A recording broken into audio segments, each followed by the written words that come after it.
In my background, I'm a lawyer and a writer. I've written 11 books. This is the only one on money. I spent six. Where's my book? That's Web of Debt. It's my 11th book. It took me 6 years to write. Tony Decker helped. She was my best editor. She was really good. So the subject, the basic subject is that all of our money is created by banks. We've lost control of our money. Most people think that the government creates money, but that's not true. All money except coins is created by banks when they make loans, and coins compose only 1/10,000th of the money supply. Assuming if you count M3, assuming that's M1, M2, M3, that comes to 14 trillion roughly. Nobody knows for sure because they quit reporting M3. But anyway, coins are almost nothing. They're issued by the government, and the Federal Reserve issues Federal Reserve notes, but they're obviously a bank, and they don't just spend it into the economy, they lend it to banks, and so it comes into the money supply in the form of a loan. And they only lend to banks. When the well, they've done this QE2 now, but even there, they had to buy the bonds on the open market. They're not allowed to buy directly from the federal government, because the thought is that if the Fed could fund the federal government directly, that Congress would spend too much. So what they do, of course, is spend too much, and then they have to go through the bond dealers, which means that these big banks get a cut instead of getting it directly from the Fed.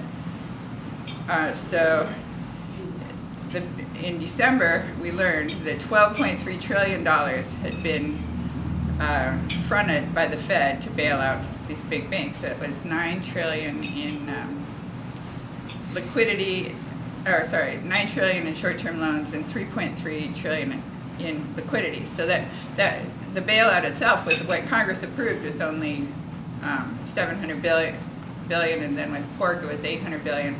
So obviously that's not taxpayer money. I mean, we don't have $12.3 trillion. But so what it was just money created on the books of the Federal Reserve, which is how all banks create their money. They just create it as a credit on the books, or a debit on the books. And those loans theoretically were paid back. Mostly they were paid back. But the problem, the catch was, they were getting the money at 0.2% interest. And then, so they were getting it almost free. And these are like Goldman Sachs and JP Morgan, the biggest banks in the country, and well, the biggest banks in the world were getting this free money, virtually free. And then they could buy like 3% bonds. I mean, that was the safest thing to do. You just turn this money over into government bonds. So basically, we the taxpayers are paying 3% guaranteed, can't fail money to the banks. Or they would buy Chinese companies, or invest in companies that are taking our labor force, or taking our jobs, so our laborers don't have work, or they're speculating in commodities, driving up our prices, or they're investing in hedge funds that are shorting companies, which is putting companies out of business, which is again killing the labor force, or causing job loss. So they're not helping us, and this is our money that is allowing them to do what they do. So last January, well, when Obama first got into office, he said, well, maybe since the state and local governments are suffering as a result of this bank crisis, I mean, it's Wall Street's fault, maybe that the Fed could do the same thing for the state and local governments that they did for Wall Street. And so just in this January, Ben Bernanke said, no, we're not going to do that. He said, it's not because they didn't have the money. It would take $191 billion to fix all the deficits, or all the budgets of all the states. But it was because it's not in their mandate. The Federal Reserve is there to serve the banks, and if you're not a bank, you don't get to dip into this pool. So this was when I saw that, or in 2008, when the Lehman Brothers collapsed and we had this big credit crisis, I learned that there was one state that had totally escaped this crisis. They've still totally escaped. That's North Dakota. It's the only state in the country that has its own bank. So they have all the perks of Wall Street. They have duplicated this whole system in their state. So they're not dependent on the Wall Street banks. They're not dependent on the Federal Reserve. The Bank of North Dakota services the local banks in the same way that the Federal Reserve services Wall Street. So they part. State of North Dakota, did you say? North Dakota.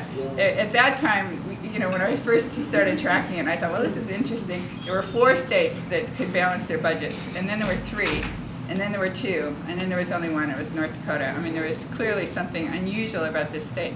They have the lowest unemployment rate in the country. They have the lowest default rate on loans, and they have the most local banks per capita. So it obviously doesn't hurt them to have this. The Bank of North Dakota doesn't compete with them, it partners with them. It helps them with their liquidity requirements, it helps them with their capital requirements.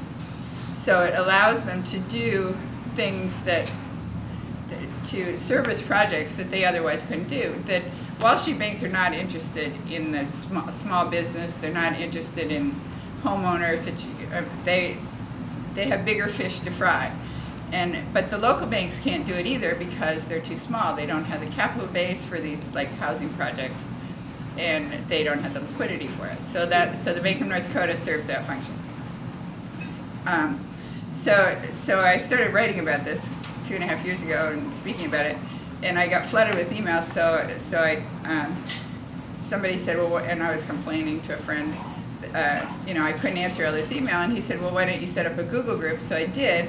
And we got like 200 really committed people that got all excited about this whole thing, and so they were out beating the bushes, and then it got to be so. We decided last December that it's about time we quit talking about it and started doing something about it. So we set up this institute, the Public Banking Institute. And there are now 11 states that have bills pending for state-owned banks, and 7 of them have happened just in the last 3 months or 4 months since we set up the Public Banking Institute. I mean, we can't take credit for that. I know it's all percolating before that. So these states are from left to right. The latest to join is California. The Senate and the House got together and did something to their fault. Well, it's been introduced. Yeah, that's as far as it's gotten, yeah. Okay. I mean, now in Oregon, just yesterday, it got out of committee and went to the Senate. So Oregon's probably the most likely to pass. One reason is their treasurer is behind it. And also they've been working on it for 2 years, and I hate to say they tend to be Republicans, and they're working with the local bankers and the small business and explaining to them why this is good for them.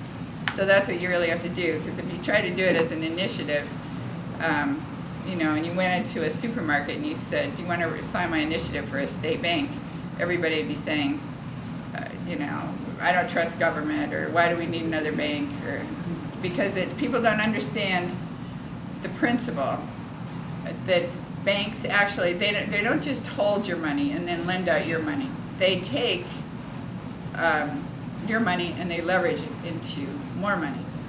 So there's something different between a bank and a revolving fund, which is what we do with our money, if at all. Most of the state revenues are deposited in Wall Street banks, and the capital is invested there. So our biggest capital investment is the pension funds.